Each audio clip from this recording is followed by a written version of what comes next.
ನಾವು ಬದುಕಬೇಕಂತಂದರೆ ಟ್ಯಾಕ್ಸ್ ಕೊಟ್ಟು ಬದುಕಬೇಕು ಆ ಥರ ಆಗೋಗಿದೆ. ಎಲ್ಲ ಪ್ರಾಣಿ ವರ್ಗಗಳಿಗಿಂತಲೂ ಕೂಡ ಮೇಲ್ವರ್ಗದವರು ಅಂತ ಇದು ಮಾಡಿದ್ವಿ. ಆದರೆ ಮೇಲ್ವರ್ಗದಲ್ಲಿ ಇರ್ತಕ್ಕಂಥ ನಾವು ಬುದ್ಧಿವಂತರುಗಳು, ಆದರೆ ನಾವು ನಮ್ಮ ಬದುಕಿಗೋಸ್ಕರವಾಗಿ ನಾವೇನು ಮಾಡ್ಕೊಳ್ತಾ ಇಲ್ವಲ್ಲ. ದಂಡ ಕೊಟ್ಬಿಟ್ಟು ನಾವು ಬದುಕೋ ಥರ ಆಗಿದೆ. ಅದು ಬದುಕ್ತಕ್ಕಂಥದ್ದು ಸ್ವತಂತ್ರ ಎಲ್ಲಿ ಬಂತು? ಈಗ ಎಲೆಕ್ಟ್ರಿಸಿಟಿ ನಾವು ನೋಡ್ತಾ ಇದ್ದೀವಿ, ಅದನ್ನು ಕೂಡ ಪ್ರತಿ ವರ್ಷ ಒಂದೊಂದು ಸ್ವಲ್ಪ ನಮಗೆ ಬೇಕು ಜಾಸ್ತಿ ಅಂತ ಹೇಳ್ಬಿಟ್ಟು ರೈಸ್ ಮಾಡ್ತಲೇ ಹೋಗ್ತಾ ಇದ್ದಾರೆ. ಕಂದಾಯಗಳು ಅಷ್ಟೇ, ಮನೆ ಕಂದಾಯಗಳು ನಾವು ವಾಸ ಮಾಡಬೇಕಾದ್ರೆ ನೆಮ್ಮದಿಯಿಂದ ಅದರಲ್ಲೂ ಕೂಡ ನಾವು ವಾಸ ಮಾಡಲಿಕ್ಕಾಗಲ್ಲ. ಕರೆಂಟು, ನೀರು, ರಸ್ತೆ ಇದರಲ್ಲಿ ಯಾವುದನ್ನು ಸುಂಕಗಳನ್ನ ತೆಗೆದುಕೊಳ್ಬಾರ್ದು. ಕೆಲಸ ಮಾಡಲಿಲ್ಲ ಅಂದರೂ ಕೂಡ ಕೂತ್ಕೊಂಡಿರೋ ಕಡೆ ಹಕ್ಕಿ ಕೊಡ್ತಾರೆ, ಮತ್ತು ಬೇರೆ ಬೇರೆ ಸವಲತ್ತುಗಳನ್ನು ಕೊಡ್ತಾರೆ.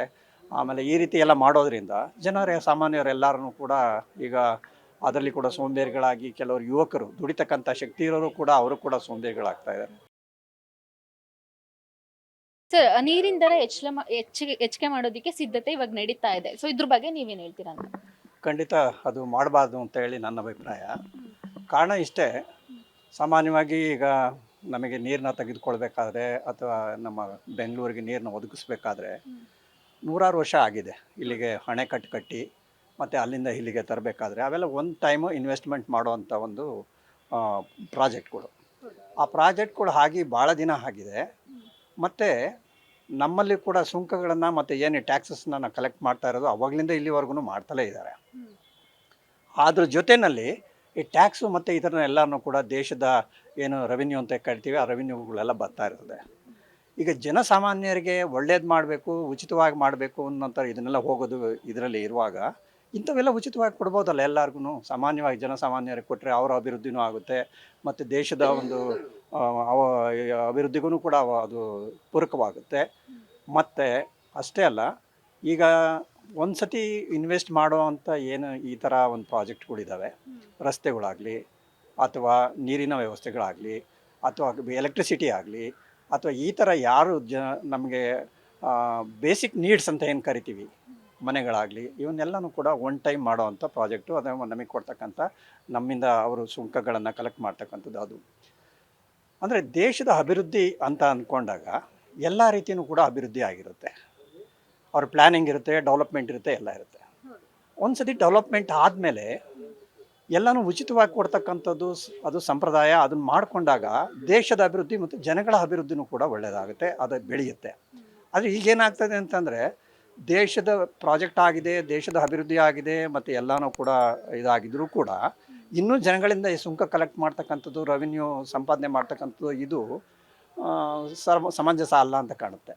ಯಾಕೆಂದರೆ ಬೇರೆ ರೂಪದಲ್ಲಿ ಈಗ ರಾಜಕೀಯ ದೃಷ್ಟಿನಲ್ಲಿ ನಾವು ನೋಡ್ಕೊಳ್ಳೋದಾದರೆ ಇದರ ಒಂದು ವ್ಯವಸ್ಥೆಗಳನ್ನು ನೋಡ್ಕೊಳ್ತಕ್ಕಂಥ ಒಂದು ಅಧಿಕಾರ ಮಾಡ್ತಕ್ಕಂಥ ಒಂದು ವ್ಯವಸ್ಥೆ ಏನಿದೆ, ಆಡಳಿತ ಮಾಡ್ತಕ್ಕಂಥದ್ದು, ಅವ್ರುಗಳು ಇದರ ಬಗ್ಗೆ ಅಂದರೆ ಫ್ಯೂಚರ್ ಮುಂದಿನ ಒಂದು ಯೋಜನೆಗಳ ಬಗ್ಗೆ ಅದನ್ನು ಸರಿಯಾಗಿ ಕ್ರಮವಾಗಿ ಅದನ್ನು ಪ್ಲ್ಯಾನಿಂಗ್ ಮಾಡಿ ಯಾವ್ಯಾವುದು ಕೆಲವೊಂದು ಜನಗಳಿಗೆ ಜನಸಾಮಾನ್ಯರಿಗೆ ಉಚಿತವಾಗಿ ಕೊಡ್ತಕ್ಕಂಥ ಈ ಥರ ನೀರಿಂದು ಅಂದರೆ ಬೇಸಿಕ್ ನೀಡ್ಸ್ ಅಂತ ಹೇಳ್ತಾ ಇದ್ದೀವಿ, ಆ ಕರೆಂಟು, ನೀರು, ರಸ್ತೆ ಇದರಲ್ಲಿ ಯಾವುದನ್ನು ಸುಂಕಗಳನ್ನ ತೆಗೆದುಕೊಳ್ಳದಲ್ಲೇ ಹಾಗೆ ಅವರು ಜನಗಳು ಸುಖವಾಗಿ ಜೀವನ ಮಾಡೋ ಥರ ಮತ್ತು ಅವರ ಒಂದು ಅಭಿವೃದ್ಧಿ ಮಾಡ್ಕೊಳ್ಳೋ ಥರ ಅವನ್ನೆಲ್ಲ ಮಾಡ್ಕೊಳ್ಳೋ ಅಂತಕ್ಕಂಥದ್ದು ತುಂಬ ಒಳ್ಳೆಯದು. ಯಾಕೆಂದರೆ ಒಂದು ರೀತಿ ನಾವು ಈಗ ಆ ರೀತಿ ಮಾಡಲಿಲ್ಲ ಇವರು ಅಂತಂತಂದರೆ ಎಲ್ಲ ಕಡೆ ನಾವು ಟ್ಯಾಕ್ಸ್ ಕೊಡ್ತಾ ಹೋದಾಗ ನಮಗೆ ಸಂಪಾದನೆನೂ ಹಾಗೆ ಬರಬೇಕು. ನಮಗೆ ಸಂಪಾದನೆ ಏನೂ ಇಲ್ಲ, ಸಂಪಾದನೆ ಆಗ್ತಕ್ಕಂಥ ಕೆಲವೊಂದು ಅಭಿವೃದ್ಧಿ ಆಗ್ತಕ್ಕಂಥ ಕಾರ್ಯಗಳನ್ನ ನಮಗೆ ಕೊಡ್ತಾ ಇಲ್ಲ. ಅದಕ್ಕೆ ಅನ್ಎಂಪ್ಲಾಯ್ಮೆಂಟ್ ಹೇಗಾಯಿತು ಅಂತಂದರೆ ಇದೇ ಕಾರಣ ಆಗಿದೆ. ಈಗ ಇವರೇನು ಮಾಡ್ತಾರೆ, ಕೆಲಸ ಮಾಡಲಿಲ್ಲ ಅಂದರೂ ಕೂಡ ಕೂತ್ಕೊಂಡಿರೋ ಕಡೆ ಹಕ್ಕಿ ಕೊಡ್ತಾರೆ, ಮತ್ತು ಬೇರೆ ಬೇರೆ ಸವಲತ್ತುಗಳನ್ನು ಕೊಡ್ತಾರೆ. ಆಮೇಲೆ ಈ ರೀತಿ ಎಲ್ಲ ಮಾಡೋದ್ರಿಂದ ಸಾಮಾನ್ಯರೆಲ್ಲರೂ ಕೂಡ ಈಗ ಅದರಲ್ಲಿ ಕೂಡ ಸೋಂಬೇರಿಗಳಾಗಿ ಕೆಲವರು ಯುವಕರು ದುಡಿತಕ್ಕಂಥ ಶಕ್ತಿ ಇರೋರು ಕೂಡ ಅವರು ಕೂಡ ಸೋಂಬೇರಿಗಳಾಗ್ತಾ ಇದ್ದಾರೆ. ಈಗ ಆ ಥರ ಒಂದು ಅವಕಾಶಗಳು ಮಾಡಿಕೊಡ್ಬೇಕು. ಆಮೇಲೆ ಜನಸಾಮಾನ್ಯರಿಗೆ ಈಗ ಮೊದಲು ಸ್ವತಂತ್ರವಾಗಿ ಬದುಕೋ ಥರದ ವ್ಯವಸ್ಥೆ ಆಗ್ತಾ ಇಲ್ಲ. ಕಾರಣ ಇಷ್ಟೇ, ಮೊದಲು ಈಗ ಏನು ಇದನ್ನೆಲ್ಲ ರಸ್ತೆಗಳಲ್ಲಿ ಟ್ಯಾಕ್ಸ್ ಆಗ್ತಿರಲಿಲ್ಲ, ಮೊದಲು ಅದನ್ನು ಕೂಡ ಟ್ಯಾಕ್ಸ್ ಮಾಡ್ತಾ ಇದ್ದಾರೆ. ನೀರನ್ನು ಕೂಡ ಉಚಿತವಾಗಿ ಬಾವಿಗಳಲ್ಲಿ ಇದರಲ್ಲಿ ಕೊಡ್ತಾಯಿದ್ರು, ಅದನ್ನು ಕೂಡ ಇದು ಮಾಡ್ತಾ ಇದ್ದಾರೆ. ಈಗ ಟ್ಯಾಕ್ಸ್ ನೀರು ಕೊಡ್ತಾ ಇದ್ದಾರೆ. ನೆಕ್ಸ್ಟು ನಾವು ತಿಂತಕ್ಕಂಥ ಆಹಾರದಲ್ಲೂ ಕೂಡ ಹೆಚ್ಚಿನ ಟ್ಯಾಕ್ಸ್ ಹಾಕಿ ಅದರಲ್ಲೂ ತೊಗೊಳ್ತಾ ಇದ್ದಾರೆ. ಖಂಡಿತ ಇದೆ, ಹೌದು, ಅದು ಇದೆ.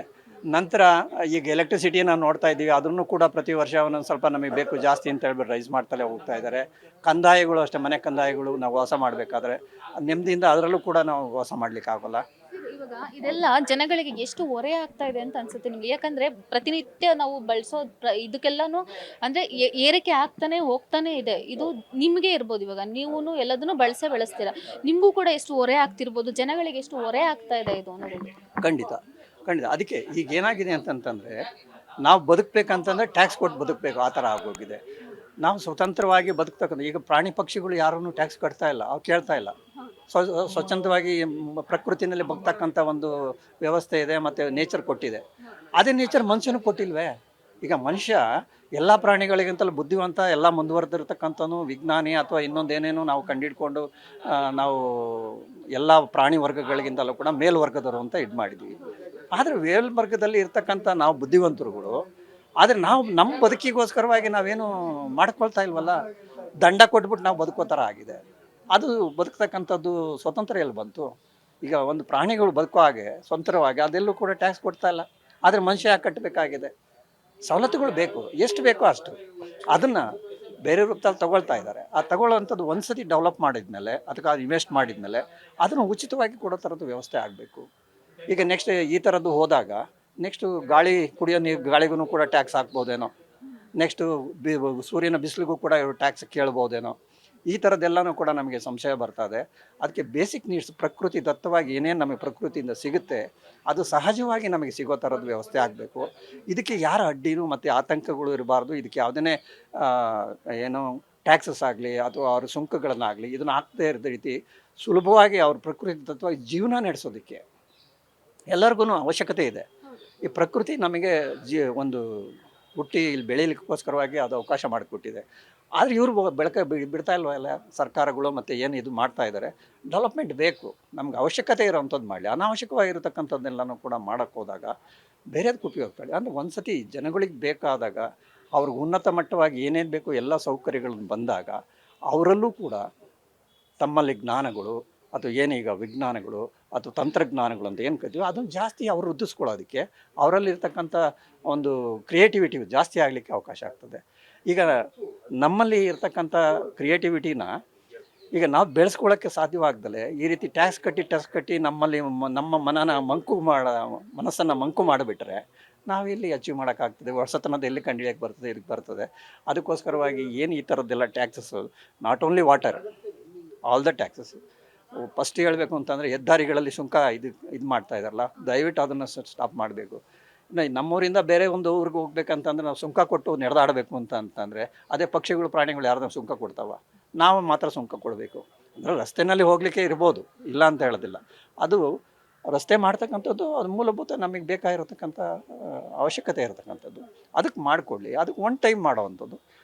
ಮೇಂಟೆನೆನ್ಸಿಗೆ ಮಾಡ್ತಕ್ಕಂಥ ಇದಕ್ಕೆ ಮಿನಿಮಮ್ ಆಗಿ ಏನು ಬರ್ತದೋ ಬೇರೆ ಸೋರ್ಸಲ್ಲಿ ಬರುತ್ತೆ, ಅದರಲ್ಲಿ ಅವ್ರನ್ನ ಮೇಂಟೈನ್ ನೋಡ್ಕೋಬೇಕು. ಆದರೆ ಹೆಚ್ಚಿನ ರೀತಿ ಪ್ರತಿಯೊಂದು ವೆಹಿಕಲ್ಗೂ ಕೂಡ ಒಂದು ವೆಹಿಕಲ್ 2-3 ಸತಿ ಹೋದರೂ ಕೂಡ ಅಷ್ಟು ಸತಿ ನಾವು ಸುಂಕ ಕಟ್ಟಬೇಕು. ಈ ರೀತಿ ಆದಾಗ ನಮ್ಮ ಜೋಬ್ ಖಾಲಿ ಆಗುತ್ತೆ, ಬಟ್ ನಮ್ಮ ಜೋಬನ್ನ ಮತ್ತೆ ತುಂಬಿಸ್ಬೇಕಂದಾಗ ನಾವು ಎಷ್ಟು ಶ್ರಮ ಪಡಬೇಕು. ಸೊ ಈ ಥರ ಆಗಿ ಸಮಾಜದಲ್ಲಿ ಅಂದರೆ ಯಾರು ಬದುಕಬೇಕು ಅಂತ ಅಂದಾಗ ಅದು ಒಂದು ಶಾಂತಿಯಿಂದ ನೆಮ್ಮದಿಯಿಂದ ಜೀವನ ನಡೆಸೋಕ್ಕಂಥದ್ದು ಈ ಒಂದು ಪರಿಸ್ಥಿತಿನಲ್ಲಿ ಸ್ವಲ್ಪ ತೊಂದರೆ ಆಗ್ತಾಯಿದೆ ಅಂತ ನನ್ನ ಭಾವನೆ. Beat plus Karnataka.